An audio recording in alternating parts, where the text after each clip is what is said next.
You've tuned in to The Self Leader, a Peoplepreneur podcast. I'm Anks, founder, host, and self-leadership coach.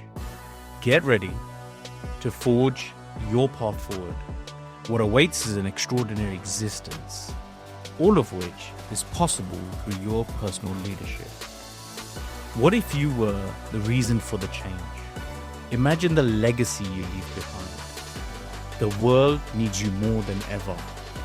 There's a peoplepreneur in you. And so it's time to take the lead. Your self-leadership begins right now. Hey, if you're tuning in, Anks here, self-leadership coach. Today's episode, the second episode of the Self-Leader podcast, we're going to talk about growth because it's a key aspect to our self-leadership. And often when I come to think about growth, and if you can relate here, we're often thinking about growth from a perspective when we're looking back. We might be thinking about where we've come from, how far we've come, what is the journey like, perhaps its outcomes or what we've achieved. And we're looking at growth in that sort of respect. Now, without a deeper understanding of the nature of growth, we might only be appreciating one side, and we can often neglect parts of a bigger piece here. And the main aim of this episode really is to bring some perspective and awareness around really what is the bigger piece to growth here. So in this episode, we're going to be developing and exploring how we can build a better relationship with growth and how we can adapt lessons that life gives us with and align them to the actions that we choose to take. And so by the end of this episode, my aim is here to help you build this partnership with growth to not only help you become the person that you want to be, but also become the person that you're meant to be. And the balance between the two pieces that make up growth is completely critical here. To make the most out of this episode, there is a resource that we've made available to you in the show notes. Go and take a look. But it's downloadable. I'm going to be referring to it throughout this episode. And it's filled with reflective questions, practical tools, insights, everything you need to start building your relationship with growth. It's something I call the growth adaptability chart. And there are systems and tools in there that's going to help you and allow you to create more meaningful shifts in your life. So in my early years, I didn't appreciate the relationship that I had to have with growth. I didn't know. I didn't appreciate what it meant. I didn't form that partnership. Why? Well, no one really told me. As anything, as we grow up, we are given understanding and information and knowledge. One of the key things in growth was that society deems a lot of growth to be reflective of achievements and outcomes. Perhaps it's materially inclined. But growth can be physical as well as it can be mental and spiritual. There are many areas of those that even in our self-leadership, we need to be focusing on multiple areas of that growth. And so I didn't have that appreciation. I learned it later on in life, hence this episode. I thought it's a really important episode. And I wanted to bring that to you as early as possible as you can listen to this episode. Now, if you're like anything like me, growing up watching Disney cartoons, I love Disney. And there was a recent movie through the collaboration of Disney Pixar called Soul. And I want to present this understanding of growth to you just through this perspective. And if you haven't watched the movie, I would suggest you go and watch it. I watched it with my mum 2 days ago. She has never seen it, and I thought it was a really powerful movie. She likes those type of deep meaning movies. Go and watch it. There might be some spoilers here, but the movie Soul, it has a double connotation. Soul meaning the spirit, our spirit soul, and then soul, because the premise of the movie has a character called Joe Gardner who loves jazz and he's a musician. And so it has that double connotation. And it's a really powerful movie because there is a scene in there. I don't want to spoil it too much, but there is a scene in there where Joe Gardner, who is really trying to pursue his passion for music and to really make it in the music industry, he, through some intervention, he drops down a manhole, and next thing you see his soul, because you can see his character, a reflection of his character in sort of soul spirit form, and he's up in heaven. Let's call it that. They don't mention heaven, but he's up in heaven, and he's going through the process. He doesn't want to pass away, so he does everything to try not to at least get back into his body. Now, he's not really passed away here. He's just having this outer body experience. Eventually, he comes to a designed world that they call the Great Before. And it's really powerful. And I've added this into this downloadable resource that you've got, just a picture of it if you've not seen it. It's got this sort of calming nature, got mountains and fields, and the tone of the color is very pastely pink, purple, blue, light. And you see a lot of little souls running around, ready to take their journey in life. And it's really cool because there's a section in that scene where there's this big black hole in the middle, and this big black hole, all the little souls, they're hovering around just the edge. And what you come to realize and understand from the movie is once those souls are ready to take up life, they jump into that black hole and start descending to it. But the reason why I'm telling you this is before they go and descend to Earth, they go through various personality huts where they gain their spark, they gain their personality, they gain certain characteristics of who they're going to be. And I thought it'd be a really cool way to illustrate what the conversation might sound like if I spoke to one of the counselors called Growth. What would I say? And here's my adaptation, my thoughts. Hi, Anks. You are about to embark on life's journey. I'll be working with you in your development. Nice to meet you. Hi, Growth. Okay, sure. Can you share anything I need to know? Absolutely. Know that growth is inevitable in everyone's life. Lessons come, but without your help, they can be wasted if not grasped and utilized. They are relevant to you. I'll try my best, but how so? Understanding how I work is important. I appear in your journey in two ways. Number one, through your intentions, and number two, through my interventions. It's through your intentions that allow you to take action towards your pursuits in life, yet it needs my interventions to maximize the fruits of that journey. Ah, I see. Okay, thank you. I'm glad I have you to co-create with me. It's my duty and a pleasure to do so, Anks. Wow, what a powerful conversation that would be. Just imagine there for a second. Visually play with me here is imagine if I got hold of Growth's playbook and I took a chapter out from there, and before I jumped into that black hole descending towards Earth, I have the playbook in hand. Well, the downloadable acts as that playbook. So go ahead and download it. Follow along with me because we're going to go dive a little bit more deeper into that playbook. Now, the key things here that Growth taught us was there is intention, which is ours, the things that we want to do, and there is intervention, which is things that you'd probably hear that you can't control, but I want you to see them as interventions. Now, if you look into that downloadable document, what you'll find there is something called, what I've called, growth adaptability chart. And that adaptability chart is in essence teaching us how adaptable we are in integrating both parts of intention and intervention.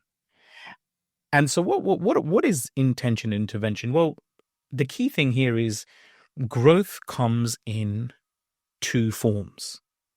One is a voluntary form, which is our intentions, the things we choose to do. We choose it, we decide it, we pursue it. The book we want to read, the career we want to take, the car we want to drive, the holiday we want to enjoy. And then there is involuntary aspect, which is the intervention. And that involuntary is, well, what life sends us, the surprises, the unexpected diversions, setbacks, delays, maybe rejection. Now, these are very hard-hitting words for many people. Think of them from a third perspective. Don't attach yourselves to these words, but these are, in a sense, the involuntary aspects of growth. Now, what you'll notice in the resource, it's how adaptable we are in involuntary and voluntary adoption. And there's a graph there, which I'm going to explain the graph, very simple graph. For those that haven't downloaded, you perhaps are listening, so I'll try doing my best to explain the chart. It's a very simple chart with an x-axis that is a horizontal line, goes from left to right, and then there is a y-axis, which is the vertical line, goes from the top to the bottom, and there's an intersection there. That intersection now creates 4 quadrants. Think of it like a 2x2. And depending on where you are on that quadrant, based on what you're trying to overcome, growth is really trying to teach us how great our relationship with growth is, how effective really we are at integrating both the involuntary and voluntary adoption. I want to share a story with you. It's a personal story, one that involves a group of people who broke into my house and had the family standing on the landing with a knife held at them as a means to shed light and a perspective to make these quadrants, these state of adoptions, a little more concrete for you. But before I do that, I want to explore the 4 quadrants, the states. So as I briefly explain each quadrant, know that in the playbook, there's further details and explanation on each, along with prompts to figure out where you are. For now, just reflect on where you think you might be and how you might want to move forward. We have bottom left-hand corner of that 2x2 is state of stuckness. We move to the top left-hand corner, which is the state of coping. We move to the bottom right-hand corner, which is the state of misalignment. And finally, the state we all ought to be thriving towards is the state, the top right-hand corner, which is the state of flow. Okay, so if we get into the first one, state of stuckness, that is an acronym of LL, which is low involuntary adoption, as well as low voluntary adoption. And the way I've described this state is it's where growth feels stagnant and the life lessons might go unnoticed, or perhaps we're ignoring them. And there is very little, in terms of the low voluntary, there is very little intentional effort being placed towards progress. People in this state often usually feel immobilized, perhaps overwhelmed. There might be some sort of inertia creeping in, but they're repeating old habits and no change really is taking place. Possibly you might be lacking motivation, or you might have a tendency to avoid discomfort and challenges. Often in this state, people tend to blame the external environment, external factors. The mindset for this state perhaps might be, why bother? Nothing ever changes. State 2. This is the state we call state of coping. And the acronym here is HL, H being high involuntary adoption, and L being low voluntary adoption. And this state is a state where we may be reactive in terms of growth. and where life forces someone to adapt through unexpected challenges. Now, growth here might happen unintentionally, and it may put you in survival mode. But the lessons here, although they may be learnt, they may remain surface level if they aren't translated into anything meaningful or adopted for long-term action. So often in this state, there might be emotional drain or fatigue, right? We might be operating in crisis mode. I've already said that we might be reactive. There might be a big sense of overwhelm here of things that we actually can't control. But the mindset around this state would be, for example, someone saying, well, I'm doing what I can just to get by. Okay, if we look into state 3, and that is what we define as the state of misalignment. It has the acronym LH, which is low involuntary adoption, and high voluntary adoption. Now, in this state, there is intentional growth, right? There is effort here in terms of how we pursue our sense of development, our personal development, but there is a lack of alignment with the natural lessons that we're receiving from the universe and from life. And often the result of that is frustration because the actions fail to address any deeper need or truth. Growth in this aspect often feels fragmented, and it might be unfulfilling, even when we put in so much effort into our personal development. Certain characteristics might have a tendency really to ignore the emotional and situational feedback that life has given us. There might be overemphasis on productivity and without having any sort of meaningful reflection within it. And there might be a disconnection. Often that's come from outcomes and personal effort. And the mindset in this state is probably someone saying, I'm trying really hard, but something feels off. And finally, we're here on the last state of adoption, which is number 4, state of flow. And this has an acronym of HH, where we have high involuntary adoption and high voluntary adoption. And this is really an optimal state where there's flow, there's balance, where there's adoption from the life lessons, as well as intentional action aligned with them, integrated, and growth naturally feels purposeful, it's meaningful and fulfilling. Challenges often in this sort of state are seen as opportunities, which then create momentum towards more meaningful progress. Characteristics in this state might have a sense of harmony, there's openness, perhaps emotional resilience and adaptability to change. There might be clear alignment in terms of our actions, the values and goals. But in this mindset, the person probably would be saying, I'm learning and growing and it feels right. Often, I've been in this flow myself. I'm sure you could relate, whoever's listening.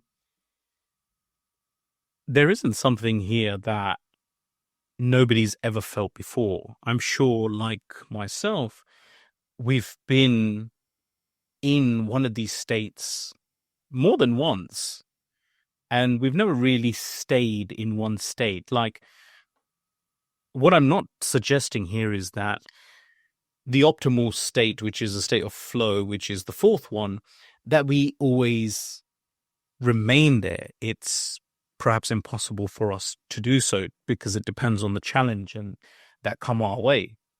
So again, it's very dynamic, it's fluid, and depending situationally where we are, you would dip into one of these quadrants.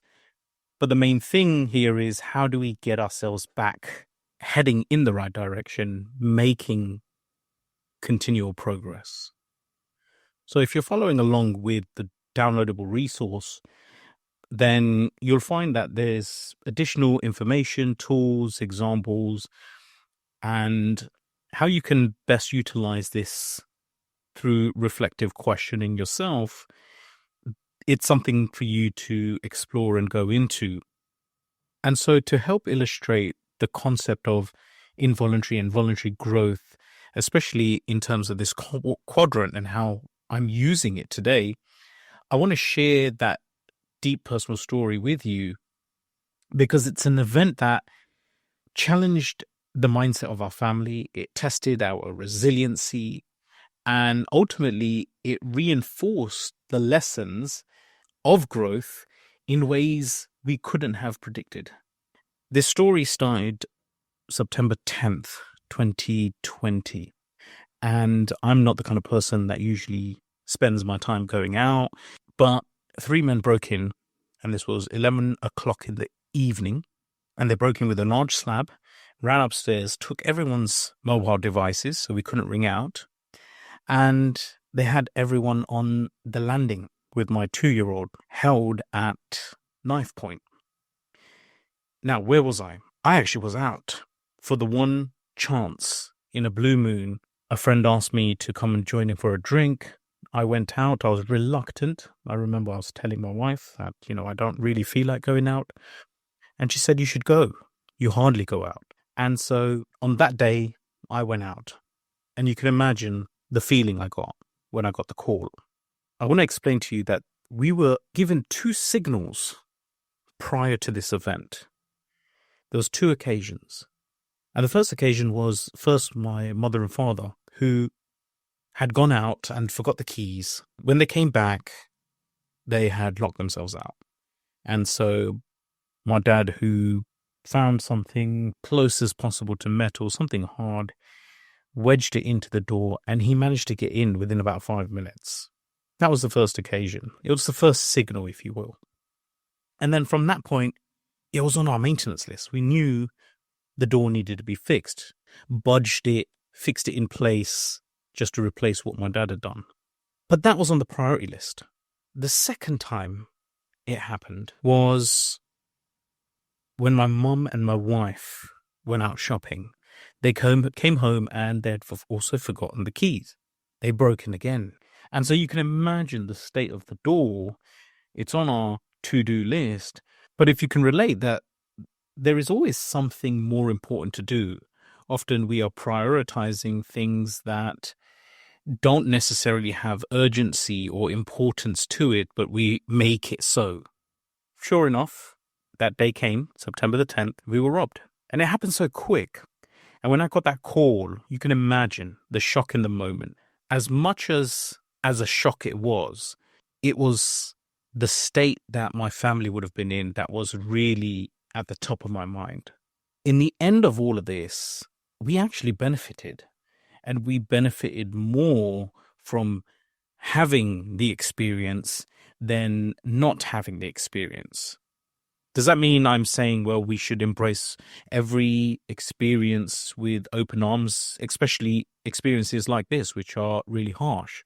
No, I'm not. Because what we'll find is, depending on the type of experience and where we are in our journeys, where you are right now experiencing something that nobody else knows about, it really does depend on where you find yourself on that quadrant, and embracing this tool as a way to keep you progressing, keep you moving, avoid stagnation, immobilization, and to keep us moving in a path that is going to be productive and progressive for us. Now, will you utilize this tool on day one? Perhaps not. Perhaps you're going to internalize it first and see and learn and shift a belief system, shift your perspective. But the point here is, the more you can begin to appreciate and understand the lesson here of what growth is trying to do, and the fact that we have the intention and intervention working together, the more resilient you become in progressing forward the way in which you'd like to progress forward. Even in the experience that we had, momentarily, the first thing on my mind wasn't, well, I've got a great tool to overcome this. We're reactive to the environment. We can be, especially in harsher situations like this, where we're just trying to put the pieces together and trying to make sense of really what's happening. And the shock value here is higher. But ultimately, it's where we end up and what we do from once we are calmer and we have a sense of perspective. We can then choose to do something about it. And that is ultimately what I'm talking about here. But let me break this down for you. Let's jump into this, how and which state I was in. To make this digestible for you, I'm just going to speak of the breakdown into 3 states. So we have the first, which is initial state. You have the second, which is the catalyst, which was a robbery. And then the final state I ended up in. So if I look at the first state, and this is the initial state we were in, not just me as a family, this was before the robbery.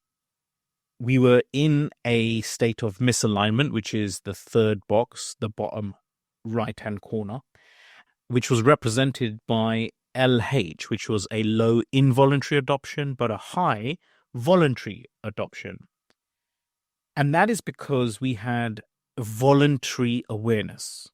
We knew and we had the intention to fix the door, but we failed to adopt the involuntary lessons that life was signaling us through 2 previous lockouts. That's the initial state. What preceded that was the catalyst, which is the second stage. And that is when the robbery occurred. That shifted us into the coping state, which is represented by HL, high involuntary and low voluntary.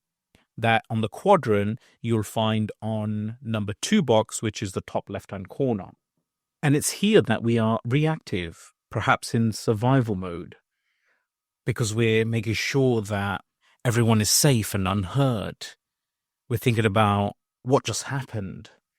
And so our primary focus here is invested in this state. For us as a family, we've been through many of these interventions, life experiences. So our sense of resiliency to bounce back from situations like this is quicker. And we entered a reflective state very quickly, which is the third final stage here.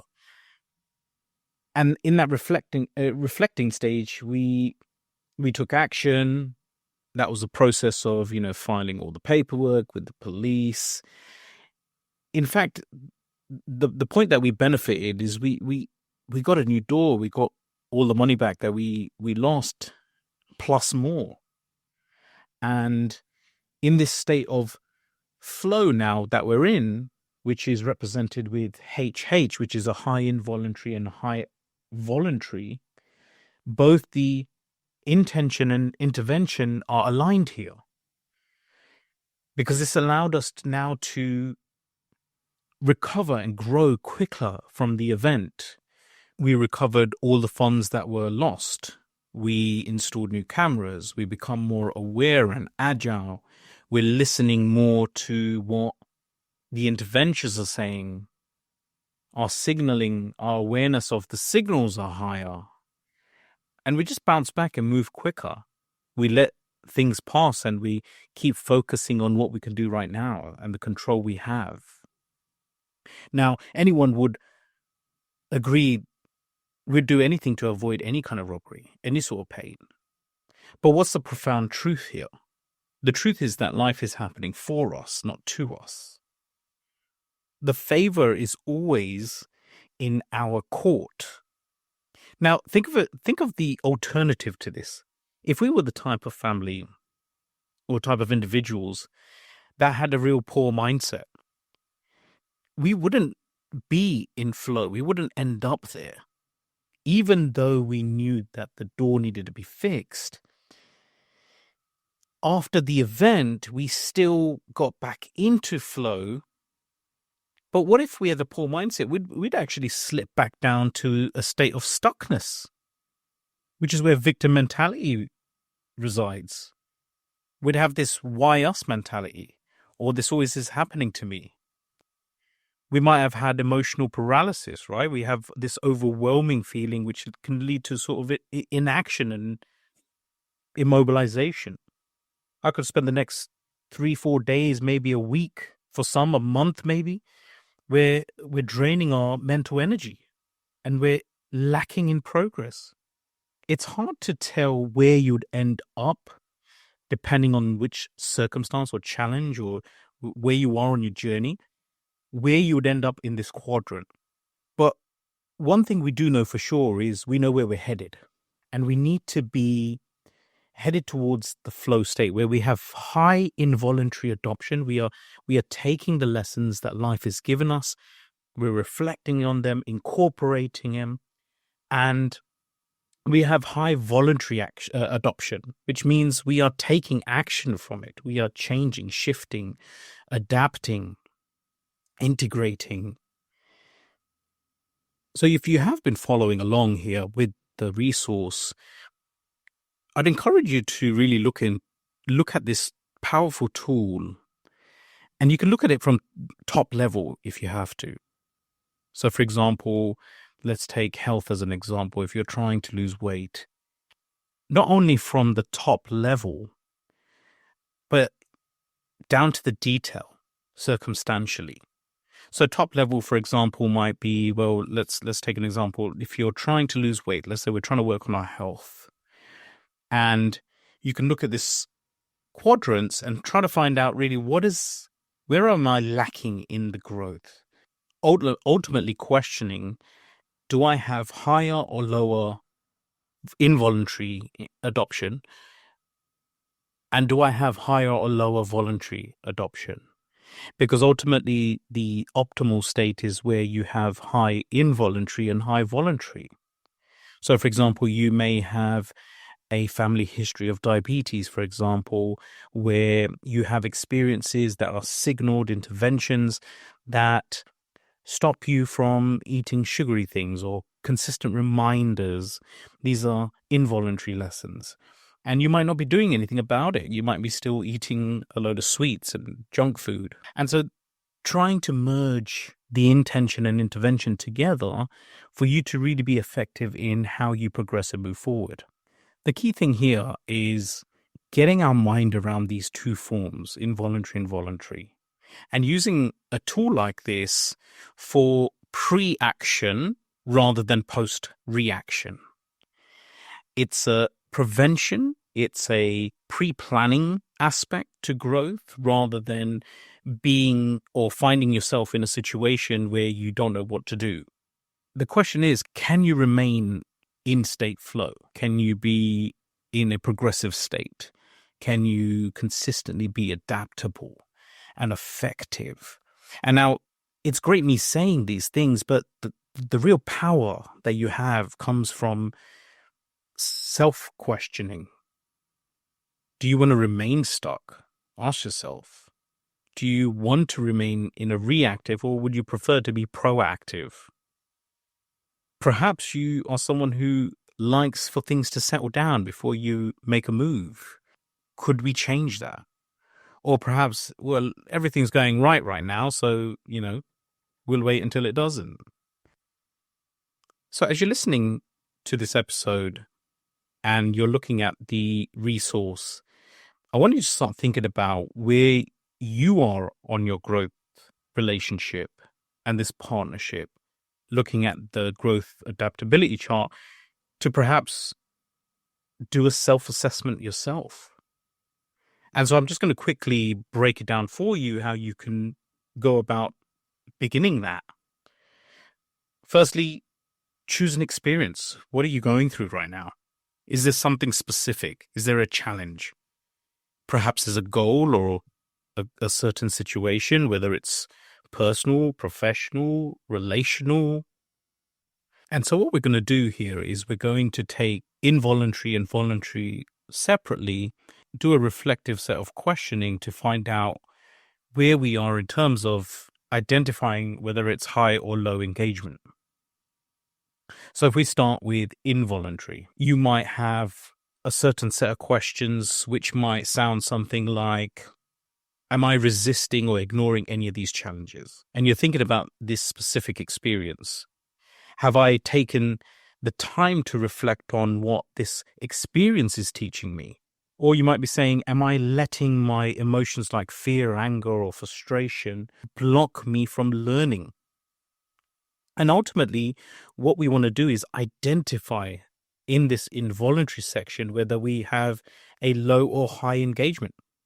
And so if you deem it to be lower, then you're in the bottom quadrants, which is 1 and 3, stuckness and misalignment.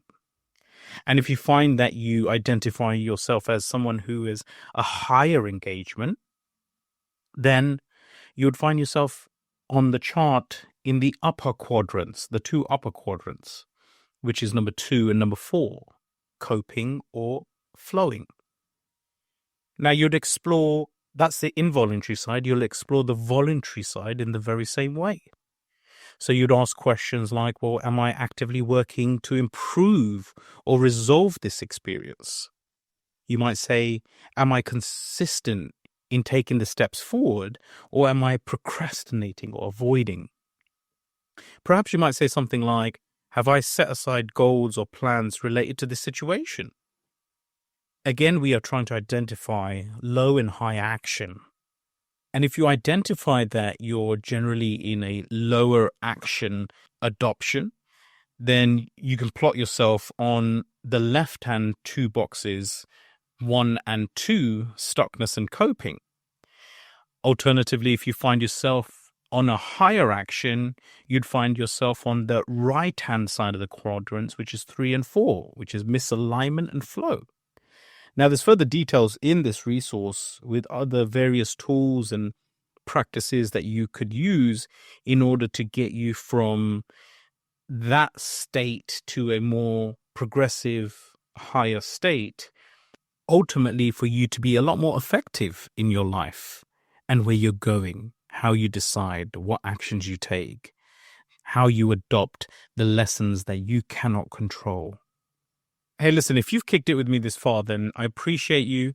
Thanks for listening. You're definitely well on your way to nurturing and building this relationship with growth.